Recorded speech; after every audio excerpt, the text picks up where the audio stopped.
Сәлем баршаңызға. Бүгінгі дайындайтынымыз хит болып жатқан восточный пирогымыз.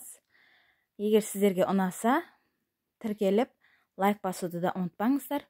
Ең алдымен бізге керек заттар: ұн, сары май, тұз және құмшекер, разрыхитель, 2 жұмыртқа. Майымызды ұнымызға жақсылап араластырып аламыз. Майымыз ұнымызға сіңгенше илеп араластырамыз.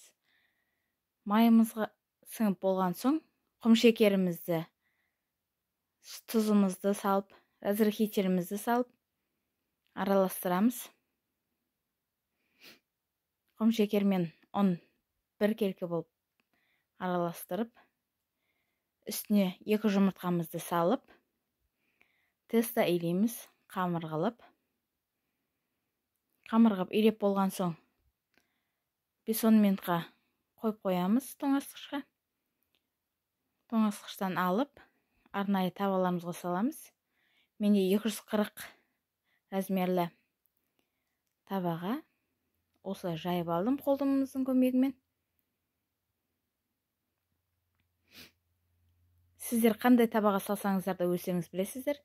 Менде осылай болған соң, осылай ептеп істедім. Үстіне мейізімізді себеміз және жаңғағымызды біркелкі саламыз.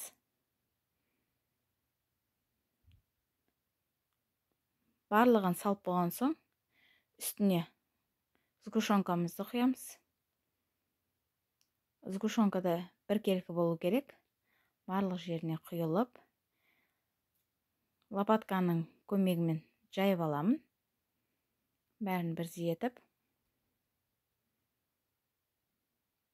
Сіздер де жасап көріңіздер, дәмді шығады. Қазіргі таңда хит болып жатыр бұл. Осылай бәрін біркелкі етіп болған соң, пешімізге салып, пісіріп аламыз 20 минутта, жарты сағатта. Осылай әдемі болып шығады. Сіздер де жасап көріңіздер. Егер ұнап жатса, тіркеліп, лайк басуды да ұмытпаңыздар, қолдау білдіріп. Ас болсын. Рахмет.